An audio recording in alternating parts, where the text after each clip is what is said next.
Welcome back and thank you for staying with us. You're still watching Daybreak on Trust TV. Now let's move on to our second discussion. Now this year, Nigeria launched its Open Central Register of Beneficial Ownership, which is known as the Persons with Significant Control. That's the PSC register, in line with its commitment at the Anti-Corruption Summit held in London on 12th May 2016. Now, the PSC register is a public register of the true ownership and control of companies and LLPs in Nigeria. With the register, any person can easily ascertain who owns what in Nigerian companies and LLPs. Now, this is very crucial in combating corruption, illicit financial flows, and other forms of criminality under the cover of companies and LLPs. It also promotes transparency in the conduct of business in Nigeria. Now we have in the studio with us the Registrar General, Corporate Affairs Commission, Abubakar Garba, to discuss how illicit financial flows can be curbed. Good morning and thank you for joining us on Daybreak. Thank you for having me. Good morning, Mr. Abubakar. So what are the long-term implications, of the illicit financial the flows in a developing economy and country? Thank you so much.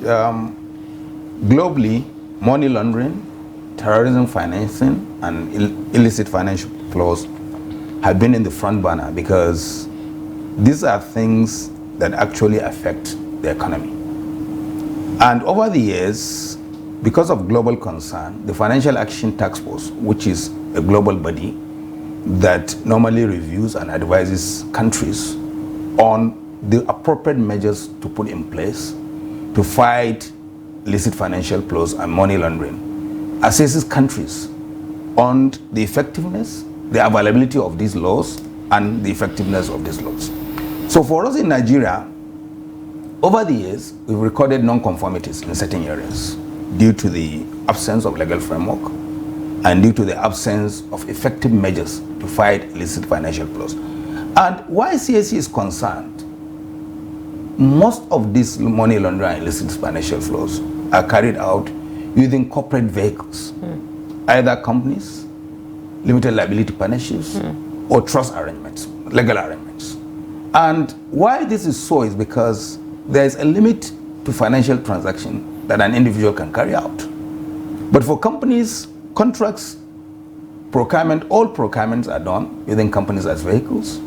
Most extractive commitments like mining leases, oil licenses are done using companies. So the essence is, if you don't attack it, if you don't take measures, necessary measures to prevent illicit financial flow, one, as a country, you lose investors because before any foreign investor goes to any country, is interested in the ranking of that country by FATF.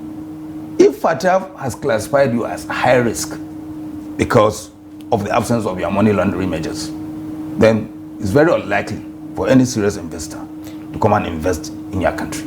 So most of what we're doing is actually in line with the current trend in the world and to make Nigeria a destination of choice for investors and for other persons coming to do business in Nigeria. All right, I know you've actually touched on it, but can you explain to us, because according to the introduction, the Open Central Register for Beneficial Ownership was actually launched recently. Can you explain to us, what it is all about and how it will help curb illicit financial flows? Okay, thank you so much. Before this reform, the legal framework allows anybody to own a company. You can have another company owning a company. Sometimes to get to know the ultimate beneficiary is very difficult. So if you have a complex arrangement, sometimes the ownership is opaque. You won't know who owns what. And politically exposed persons, people like me, over time have used proxies and other complex arrangements to hide their interest in some of these entities. And we all know, if you are talking of procurement, if you are talking of extractive sector, these are sectors that have high volume of financial transactions. So if you don't know who owns what in a company, the tendency is you may have names of persons or names of entities that may not be the true owners. Somebody somewhere is actually the beneficiary. And when dividends are paid, on the record, these dividends are paid to one particular individual, but the ultimate beneficiary is somebody else. And even terrorism is financed using companies as vehicles. So if you don't know who are the actual ultimate beneficiaries, the tendency is, on the record, you may have names of people that are not the true beneficiaries of these companies. So the whole essence is, with transparency, greater transparency, at least at a glance, the system will tell you who owns what. And if in the course of investigation, it is now discovered that the person that actually benefited was different from the person whose name is on the record, then is a ground to charge both of them. So the whole essence is, what the register has done is to make this information transparent, so that the investigation agencies, the media, the social, the civil society, at a glance, will have records of who owns what. And if they have any information to the contrary, that the names in this register are not the true owners of these entities, then they have reasons to actually report. So are you saying that these companies will not be able to find a way to, backtrack? Well, you see, the register itself is not an end in itself, but it's a means to an end. Those that want to hide will always try to hide, but you can link the two. And what we have done in the CAC is, in the past, anybody could put a name as a shareholder. We had no way of confirming the authenticity of that information, but we've integrated with the National Identity Management Database. So if you must give us your national ID number, and once you provide these details, we can be sure that this is your true identity. If it turns out that you are acting on behalf of another person, then it's clear that you have made a false representation, and that is criminal under the law, and it attracts a 2-year jail term. Wow. So these are the measures. As we have said, those that are criminally minded will continue to devise ways to circumvent the law. But the whole essence with transparency, as members of the media, if you have information that, look, this company is actually owned by somebody else, not the person whose name is on the record, then you have grounds to report. And when investigation is carried out and it is ascertained that there was a false statement, then necessary measures will be taken. Necessary action will be taken. Now, this thing you're talking about, about people having a different name for different companies and the ownership of the company rather. And is it just about, starting a startup company, or are we talking about a more bigger company? Is this why you mentioned earlier that investors could be scared of, investing in a particular country because of a lot of scam? Could it also affect, the relationship of people, trusting a bigger company or a bigger company's name that they could use? No, most bigger companies don't have much issues. Companies that are quoted in the stock exchange, the level of scrutiny in terms of how you become a shareholder is far, far, far better than what you have for private companies. In fact, in most jurisdictions, public companies are not even required to disclose their beneficial owners, because it's already known. The information is in the stock exchange, the information is with the registrars, and these shares are traded in the stock exchange. Where you have concern are actually private trusts as well as private limited companies. There was a national inherent risk assessment that was carried out in Nigeria by NFIU, EFCC, and CAC. And the assessment revealed that the higher risk rests with mostly private companies. So these are, you can put your wife's name, you can put your brother's name, you can put your cousin's name. To get to know that you are the ultimate beneficiary, sometimes it's difficult.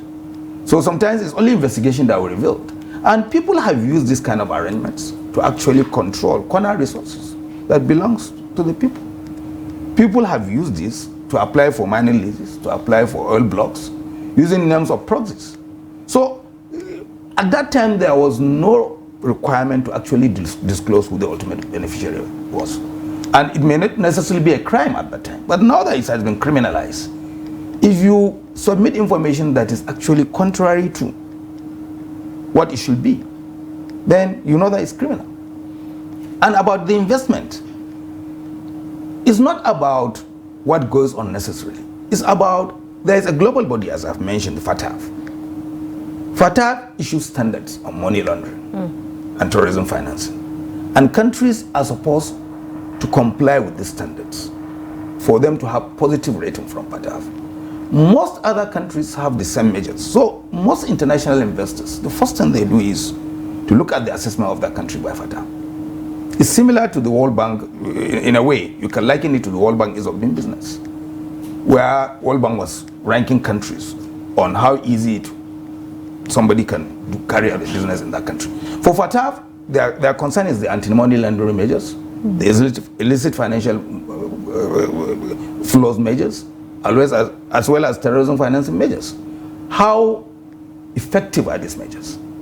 And foreign investors ordinarily will go to a country where they can be sure that their investment is safe, where they will conduct business and take out their dividends without much hazards, and where they can be sure that the people they are dealing with are actually the actual beneficial owners, not somebody hiding under another guise to invest in that company, whereas the ultimate control resides with somebody else. So once a country is positively ranked by FATF, the tendency is that country will attract a lot of investors. So, and these are some of the measures we are putting in place in Nigeria to actually satisfy most of these requirements of FATF, because over the years, in 2019, there was a mutual evaluation report that was carried out by JIABA. JIABA is the Intergovernmental Action Group Against Money Laundering in West Africa. Some gaps were observed in our anti-money laundering regime, not just in relation to beneficial ownership, but even in relation to investigation and prosecution of predicate offenses relating to money laundering. And Nigeria was supposed to take measures, to put necessary measures in place to actually address some of these concerns. Because of this mutual evaluation report, Nigeria was placed on grey list by FATF, which means we're under enhanced surveillance. And we have to put necessary measures in place for us to exit the grey list. We're given 2 years to exit. I'm glad that some of these measures include having a beneficial ownership register, which is already in place. There are other measures that have been taken by NFIU. We have new laws on asset recovery and other things. So all these measures are part of the collective effort by all the stakeholders to actually exit the grey list. And I'm glad that on our own part, our register is the first in Africa that is developed in line with beneficial ownership data standard. Okay. And it's available to anybody from anywhere in the world. You can easily access. Although we have committed to an open public register, but there are still restrictions on the kind of information that we make available to the public, because we are concerned about certain personal information of the individual.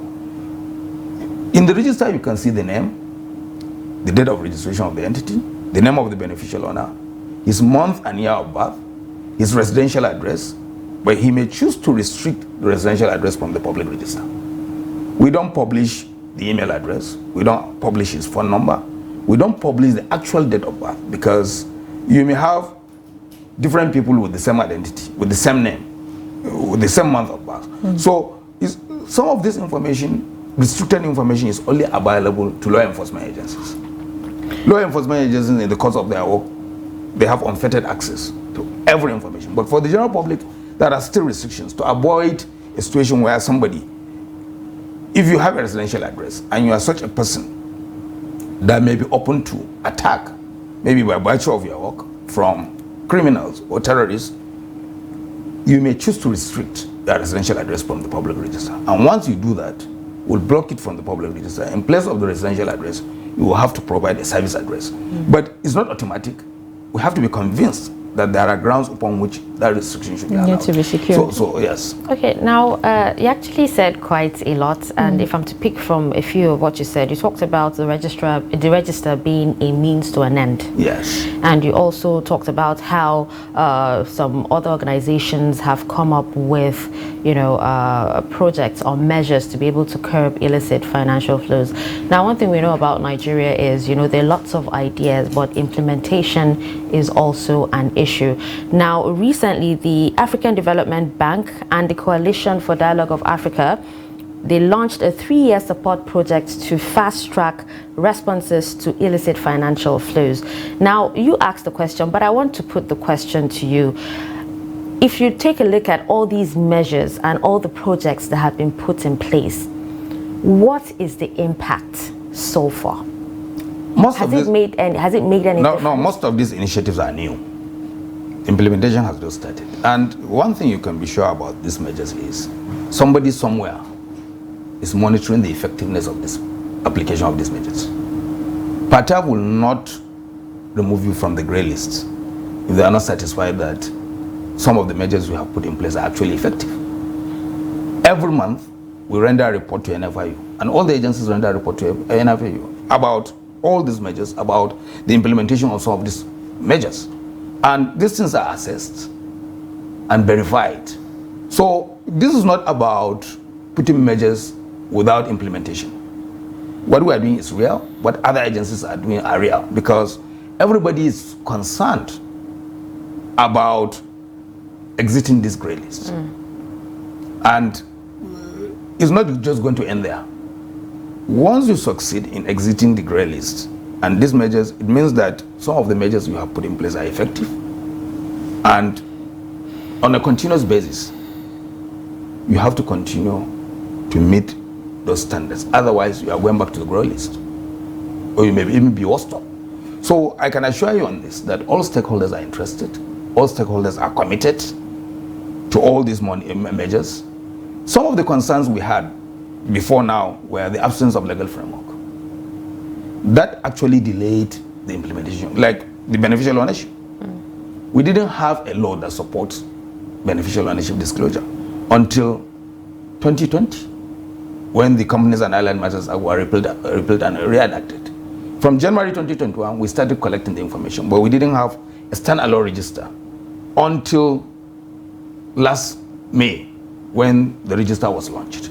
So there's something with other agencies. Sometimes they are constrained by absence of laws.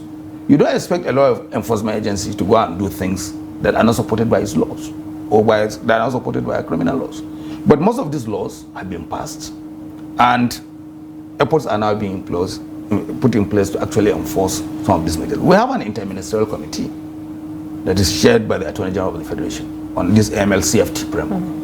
And the committee meets every month to review some of the measures that have been put in place.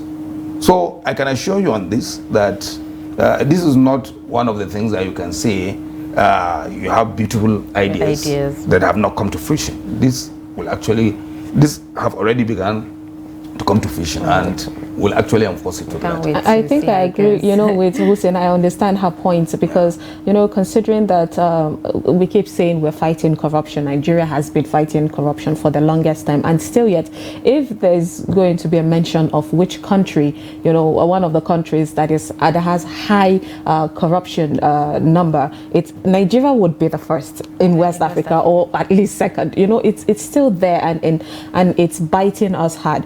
Okay, speaking about there's general measures that you people have put in place. It's talking more about money laundering, but we're not seeing, how about tax evasion? Like, how are you people trying to incorporate or make sure, because we know that African government in general are not really keen or have the knowledge, or should I say more of ignorance, when it comes to ways to get taxes from a lot of people. And that's why some financial investors from across, international investors tend to come to Africa, because they feel it's a place that they could get away with a lot of tax evasion. So what are CAC putting in place in order to also curb that particular situation? To talk about taxes, you have to talk about our federal structure. Federal structure in the sense that some taxes are within the purview of the federal government, some are within the purview of state governments. Company income tax, this applies to companies. And what we have done in collaboration with the FIRS is, as of today, when you register any company with the CAC, your certificate comes out with your tax identification number. From day one, you are already brought into the tax net. Unlike before, where a company may exist for 10, 15 years without even tax identification number. Now, as we register, we publish the tax identification number on the certificate. So you don't have to go to FIRS to go and queue up and get a tax identification number. That has simplified the ease with which these companies are brought to the tax. Secondly, as we register, all the information that we receive from the applicant are transmitted to FIRS. So from day one, they know where the directors reside. They know the registered address of the company. They have the email addresses of the directors. They have the phone numbers of these directors and shareholders. And they can easily go after them if they don't render tax returns. This was not the arrangement before. So for us, our work is mainly to support other agencies in the discharge of their responsibilities, because as a company registry, we keep information about every entity that is registered in Nigeria, not just as they register, but as they make changes to this registration. And as a deliberate policy, we have given unfettered access to our database to any government agency that requires it. We do it at no cost to them. We have API integration with a lot of government agencies, and this information is transmitted to them electronically to aid them in the discharge of their responsibilities. Because we believe this data is government data, it's not our data. And why we are collecting it and keeping it is to support the work of the government and to support the work of other agencies of government. So this is what we have done. And on taxation, as I have said, some taxes are within the purview of states. If a foreign investor is coming into Nigeria to invest, you cannot come into Nigeria and invest as an individual. You have to have a company. And once we register you, the details of that company are transmitted to FIRS. And if you are importing any capital, there has to be verification of the capital you are importing. Otherwise, you may not be entitled to take back your profit. So, a lot is being done by the agencies. Okay. A lot, I can assure you, a lot. All right. Well, thank you so much for coming in to talk about how to curb illicit financial flows in Nigeria. We really, really appreciate you for your time and also your knowledge. Thank you so much. Thank you so much. Thank you for having me. All right, so that was Registrar General, Corporate Affairs Commission, Mr. Abubakar Garba. And with that, we'll take a quick break. And when we come back at the top of the hour, the show continues.